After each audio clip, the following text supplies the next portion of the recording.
முடிஞ்ச அளவு கடன் வாங்கக்கூடாது. முடிஞ்ச அளவு நம்ம கிட்ட இருக்கிறத வச்சுதான். இப்ப என்கிட்ட 5000 இருந்தாலும் என்னால ஓட்ட முடியும், என் கையில 50,000 கொடுத்தாலும் ஓட்ட முடியும். அதுக்கு மாதிரி நம்ம தயாராகிக்கணும் சார். அப்பா அதான் சொல்லி கொடுப்பாங்க. இது வரைக்கும் நான் இஎம்ஐல எந்த திங்ஸ்மே வாங்கினது இல்ல. என்கிட்ட இப்ப நான் ஏதாவது ஒரு பொருள் வாங்கணும்னு மனசுல நினைச்சேன்னா அதுக்கான பொருளுக்கான அமௌண்ட்டை சேர்க்க ஆரம்பிச்சிருவேன். மாசம் மாசம் 500 ரூபாயோ 1000மோ என்கிட்ட எவ்வளவு இருக்கோ அதை நான் சேர்க்க ஆரம்பிச்சிருவேன். என்னைக்குமே இஎம்ஐல வாங்கி போட்டுட்டு அந்த திணறதெல்லாம் நிறைய பேர் இப்ப சஃபர் பண்ணிட்டு இருக்காங்க. கடன் வாங்கியிருக்கேன், அப்புறமே வட்டிக்கெல்லாம் வாங்கியிருக்கேன். அப்ப எனக்கு ஒரு 15,000 வந்தா அதுல 12,000 13,000 கிட்ட போயிடுது. நிறைய பேர் அந்த கஷ்டத்தை ஃபேஸ் பண்றாங்க சார். நிறைய பேர் பாசம் வச்சிடறாங்க.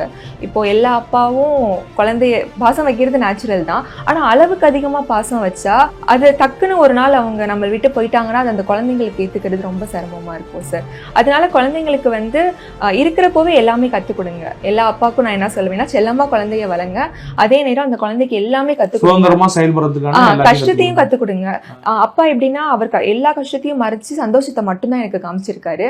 இப்போ நான் ஃபீல் பண்றேன், அப்பா இவ்வளவு கஷ்டப்பட்டாரா, அதெல்லாம் அப்பா பாத்துக்கலாம் எனக்கு தெரியல. இப்ப பாத்துக்கிற போது தெரியுது இவ்வளவு அப்பா சஃபர் பண்ணிட்டு எப்பயுமே முகத்துல சிரிப்போட இருப்பாரு. இப்ப தீபாவளிக்கு பர்ச்சேஸ்க்கு நம்ம கடைக்கு போனா கூட எங்களுக்கெல்லாம் வாங்கி கொடுத்துருவாரு, அப்பா வாங்கிக்க மாட்டாங்க. அப்போ அப்பாக்கு எது தெரியுமா சந்தோஷம், நாங்க அந்த ட்ரெஸ் எடுத்துட்டு சிரிக்கிறோம்ல, அதுதான் அவருக்கு ட்ரெஸ் எடுத்த மாதிரி. வீட்டுல தான் நான் டியூஷன் எடுக்கிறேன். ஸோ நான் எப்பயுமே பசங்க அமௌண்ட் கொடுக்காட்டி கூட எனக்கு கொடுத்தே ஆகணும் அப்படின்னு ஃபோர்ஸும் பண்ண முடியாது.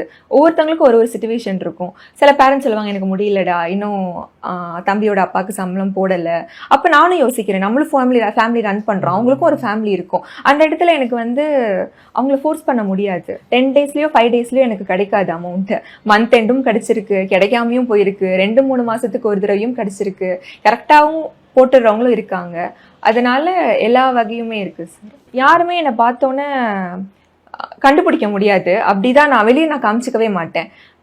அவங்க கூடயும் நம்ம ஃப்ரெண்ட்ஸ் கூட இருந்தால் அதுக்கு தகுந்த மாதிரி நான் ஹாப்பியாக தான் இருப்பேன். கஷ்டத்தை காமிக்கிறது, வெளியே சொல்றது, அதெல்லாம் நான் எதுவுமே பண்ண மாட்டேன். எத்தனையோ பசங்க கஷ்டப்பட்டுட்டு இருக்காங்க சார். கேர்ள்ஸ் பாய்ஸ்ன்னு கிடையாது சார். ஃபேமிலிக்காக உழைக்கிற எல்லாத்துக்கும் என்னோட மிகப்பெரிய சல்யூட்ஸ். ஓடுகிற ஓட்டமும் ஆடுகிற ஆட்டமும் ஒரு நாள் ஓயும் பொழுது கூடுகிற கூட்டம் தான் சொல்லும் நீ யார் என்பதை. அப்பா நிறைய பணம் சேர்க்கல சார், நிறைய மனுஷங்களை சேர்த்திருக்காங்க அப்பா.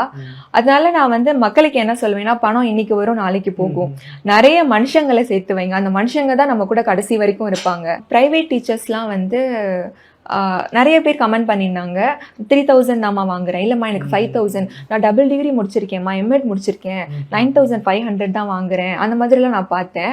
அப்போ இன்னும் கொஞ்சம் டீச்சர்ஸ்க்கு, ப்ரைவேட் டீச்சர்ஸ்க்கு ஒரு 3,000லேருந்து 5,000 இல்லை ஒரு மேனேஜ்மெண்ட்டால் முடிஞ்ச ஒரு தொகையை அவங்களுக்கு அதிகப்படுத்தி கொடுத்தாங்கன்னா எல்லாருக்குமே ரொம்ப பயனாக இருக்கும் சார். இப்போ டீச்சிங் ப்ரொஃபஷனில் பெரும்பாலும் இந்த ப்ரைவேட் ஸ்கூலில் வேலை பார்க்குறவங்க எல்லாருமே ரொம்ப குறைவான சம்பளமாக வாங்குறாங்க. ரொம்ப குறைவாக வாங்குறேன். ஆனால் நிறைய ஸ்கூல் அதிகமாக கொடுக்கறதும் இருக்காங்க. அதை கம்பேர் பண்றப்போ கம்மியா கொடுக்கறதும் நிறைய இருக்கு, இன்னும் இருக்கு. ஸோ அதுக்கு தகுந்த மாதிரி கொஞ்சம் பார்த்து கொடுத்தாங்கன்னா ஹெல்ப்ஃபுல்லா இருக்கும்.